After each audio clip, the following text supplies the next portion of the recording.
មកឆាសិកូជាមួយនឹងខ្នែងស្ពៃក្តោបដាក់ម្ទេសឲ្យហឹរចឹងទៀតអូយចាប់ចិត្តហើយតួឯកពិសេសគឺទឹករសជាតិរបស់ម្ហូបខ្មែរនឹងឯងសម្រាប់ខ្នែងស្ពៃក្តោបខ្ញុំធ្វើការដាំទឹកស្រស់សិនមុននឹងខ្ញុំយកទៅឆាបងប្អូនដើម្បីឲ្យវាអស់ដីល្អចំពោះសិកូខ្ញុំធ្វើការប្រឡាក់ជាមួយនឹងទឹករសជាតិម្ហូបខ្មែរសញ្ញារូបចុងភៅបងប្អូនឃើញខ្ញុំប្រើឡើងចង់អស់ហើយសារតែវាមានរសជាតិឆ្ងាញ់ហើយងាយស្រួលនៅក្នុងការធ្វើប្រឡាក់និងឆាចឹងសម្រាប់សាច់ប៉ុណ្ណឹងខ្ញុំដាក់3ស្លាបព្រាបងប្អូន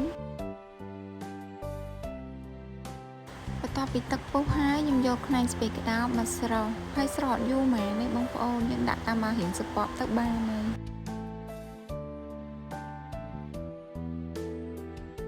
ឥឡូវនេះខ្នែងស្ពៃយើងរួចរាល់ហើយខ្ញុំធ្វើការស្រង់ឲ្យទុកម្លាយសិន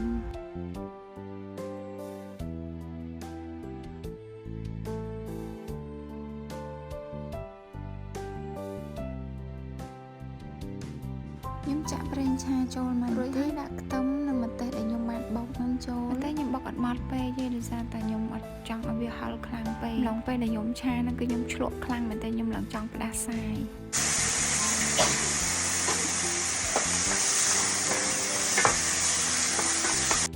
ឆាសាច់គោយើងអត់ចំណាយពេលយូរទេឆាប់ឆ្អិនទៅទុកយូរពេកក៏វារៀងស្វិតដែរបន្ទាប់ពីភ្លក់ហើយខ្ញុំបន្ថែមជាមួយនឹងទឹករសជាតិចូលបន្តិចទៀតដោយសារតែបន្លែចូលទៅអាចនឹងរសជាតិឆារបស់យើងរៀងស្ទើរហើយសម្រាប់ឆាមួយមុខនេះបងប្អូនអាចបន្ថែមជាមួយនឹងម្រេចគូចឆ្មាមួយចានក៏ល្អដែរធ្វើឲ្យមុខម្ហូបរបស់យើងកាន់តែមានរសជាតិឆ្ងាញ់ខ្ញុំចាប់ខ្នែងស្ពៃក្តោបទុកខ្លះសម្រាប់រៀបដាក់ចានឲ្យម្ហូបរបស់យើងមើលទៅមានភាពស្រស់ស្អាតចាប់ផ្ដើមដាក់ខ្នែងស្ពៃក្តោបចូលហើយត្រឡប់វាតិចតួចទៅគឺបានហើយបងប្អូនទាំងអស់គ្នាខ្នែងស្ពៃក្តោបទាំងអស់ហ្នឹងអស់តែ500រៀលទេបងប្អូនអ្នកលក់តាមកង់ហ្នឹងគាត់យកមកលក់ហើយគាត់នៅលើសឲ្យខ្ញុំមួយថងទៀត